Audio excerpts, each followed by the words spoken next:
कौन सा पुण्य आप लोगों ने करा होगा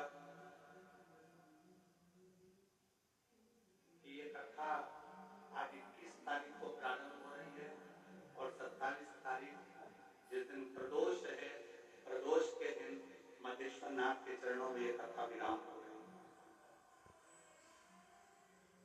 शायद कथा जब ली होगी तो ये भी देखा होगा कि प्रदोष पड़ रहा है क्या, तिथि कौन सी पड़ रही है, दिन कौन सा पड़ रहा है।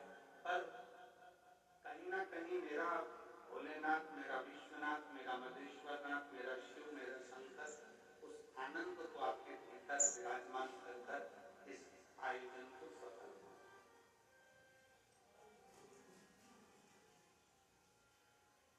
हृदय से सुनो और जितना दिल से इस कथा को अपने अंदर उतार सकते हो उतने दिल से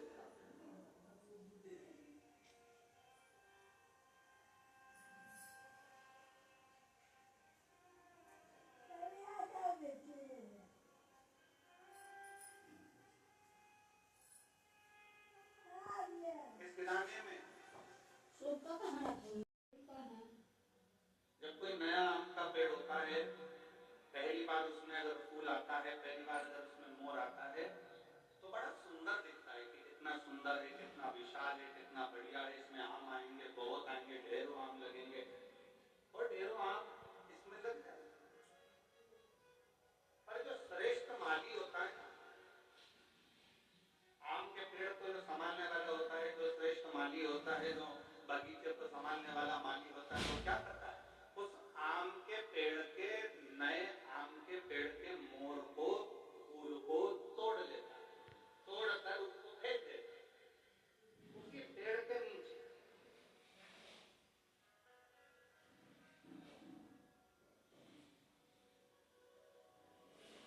अब दुनिया के लोगों को लगा कि इतना बढ़िया आम का पेड़ है, उसमें इतने सारे मोर भी लगे, इतने सारे फूल भी लगे और इतनी सारी केरियां आएंगी, इतने सारे आम लगेंगे, परंतु गजब करा माली बगीचे के माली ने तो तोड़ा फूल को और पेड़ भी गिरा। कई लोगों को गुस्सा भी आया, कई लोगों को क्या करा बताओ, आम का पेड़ में इतने सारे मोर लगे थे, इतने सारे फूल लग रहे थे और तोड़कर नीचे पटक दिया, उसको कुचल दिया, बेकार कर दिया। पर जो समझदार था, जिसकी चित्तवृत्ति में थी, उसने माली को धन्यवाद दिया कि वारे माली तुमने अच्छा करा, नए वृक्ष में जो मोर आए थे, फूल आए थे, उसको तोड़कर तूने कीचड़ में डाल दिया, कीचड़ में डाल दिया। क्यों? क्योंकि हमारा एग्रीकल्चर रहता है, हमारी प्रकृति रहती है कि नया पेड़ का फूल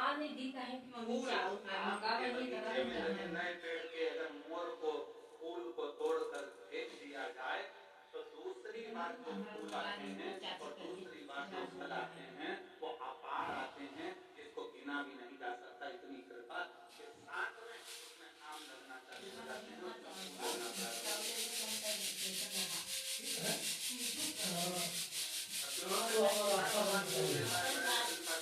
भगवान कष्ट देते हैं, भगवान दूर दे देते हैं, हम इतना पूजन करते हैं तो भी भगवान हमारी नहीं सुनता, हम इतना भजन करते हैं, किसी ने खड़ा नहीं है तो किसी ने बनाया नहीं है। अच्छा ये स्वयं प्रकृति का वो भी देखा, यही है आनंदमय स्वरूप है, जिसके चरणों में देखकर आप और हम कथा का नाम।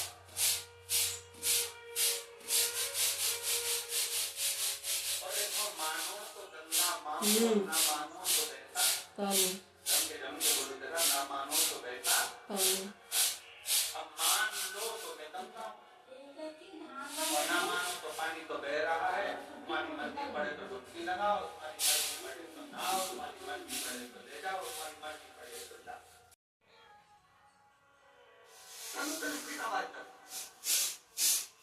जैसे भी कर्ण अपने रथ को आगे मेरा अपना है और तो पांडवों की सेना, पांडवों की ओर जाती है।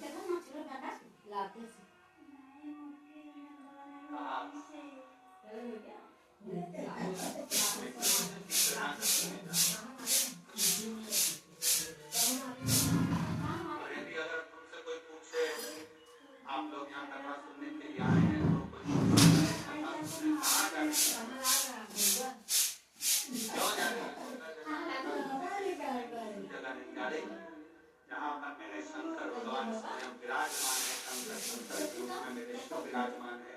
ऐसे मदेश्वर नाथ के चरणों में घर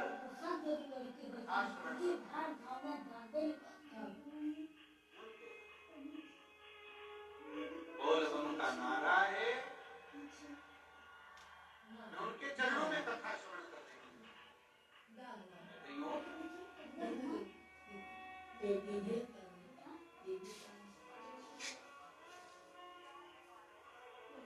और तेरा ही प्रिया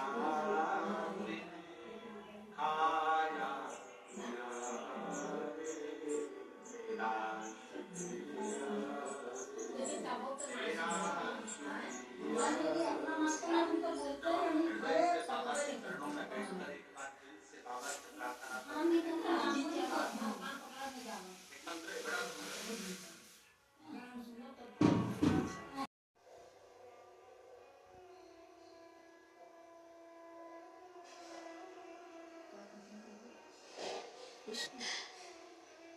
शरीर में गुर्राटे आते हैं तो उसकी दवा डॉक्टर के पास होती है।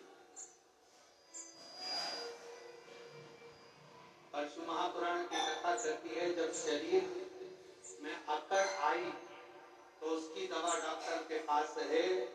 गुर्राटे आए तो उसकी दवा डॉक्टर के पास है। पर जब किसी व्यक्ति को बुद्धि की अकड़ हो जाती है, अहंकार की अकड़ हो जाती है और किसी व्यक्ति के जीवन में जब घमंड की अकड़ आ जाती है तो उसका इलाज डॉक्टर के पास नहीं होता। फिर उसका इलाज एक न एक दिन स्वयं वो देव अधिदेव महादेव ऐसा इलाज करता है कि व्यक्ति की सारी अकड़ धरी की धरी रह जाती है। फिर वो किसी काम की नहीं हो सकती, किसी काम।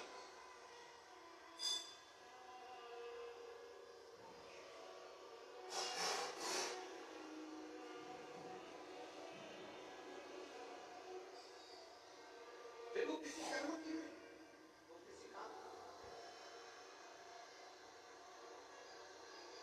शिव कथा करेंगे, भगवान शंकर का चरित्र करा।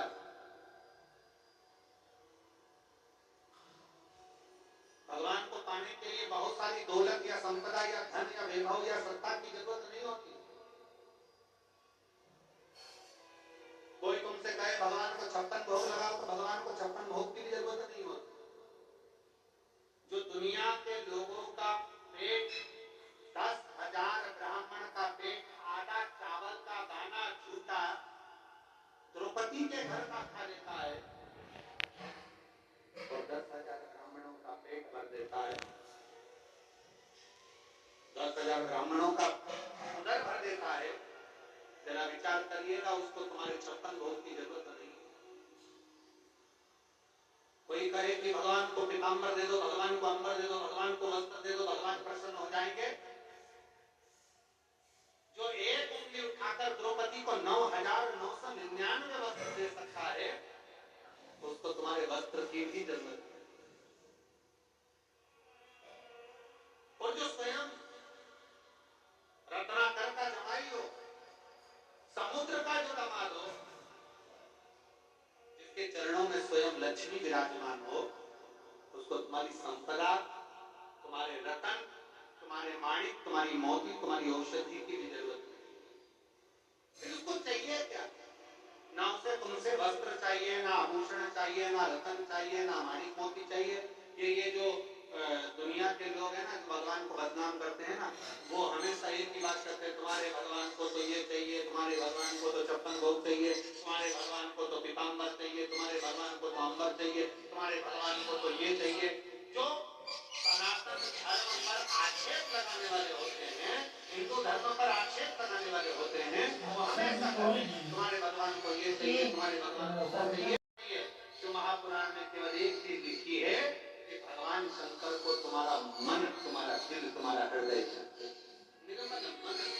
अरे वो तो कहेगा कि छुआए खाली। तुम्हारा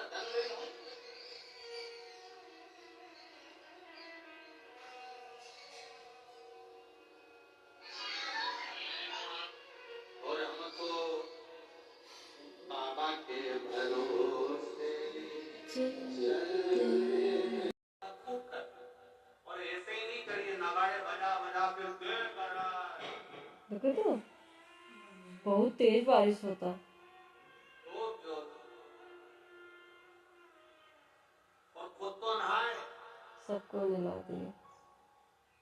साथ में पूरे ग्राउंड में देख लो जगह, पूरा ग्राउंड हरा पड़ा हुआ है, जल इधर से।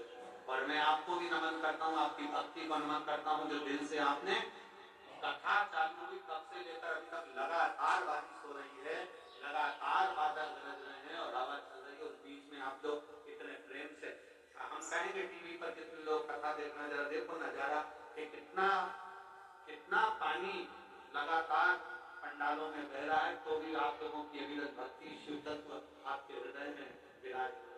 शिव तत्व एक बार दोनों हाथ उठाकर बोल बम का नारा है, आज इस समस्या का हल, और तुमने चढ़ाया बहुत ज्यादा जल। ये पता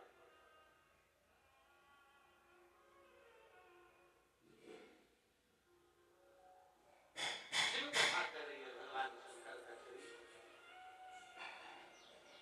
आगे वर्णन आया, बेलपत्र लेने के लिए आ सकती हैं, कहीं बैठी हो, आ जाइए बेटा। मेरा उनमें इसलिए निवेदन है जो खरसिया जिला रायगढ़ से आई है, मैं निवेदन करूंगा बेटी से, अगर आपके घर में शंकर का शिवलिंग है या आपके घर में शंकर का मंदिर है, तो आप अपने घर में शंकर को एक लोटा जल चढ़ा सकते हैं। हमारे शिव महापुराण की कथा कहती है, बाबा को तो जहां बैठकर जिधर बैठकर आप याद करोगे शिव उधर आप पर कृपा करें। ऐसा नहीं कि बाबा को दिखावे की जरूरत है, बाबा को तो केवल आपका जो निर्मल मन से एक लोटा जल जो आप बाबा को समर्पित करते हो, निर्मल हृदय से, निर्मल मन से, शिव उसको स्वीकार करना, शंकर उसे स्वीकार, आप दिल से भजो, दिल से शिव कथा कर रही। बिंदु के प्राण चले गए, चंचुला देवी ने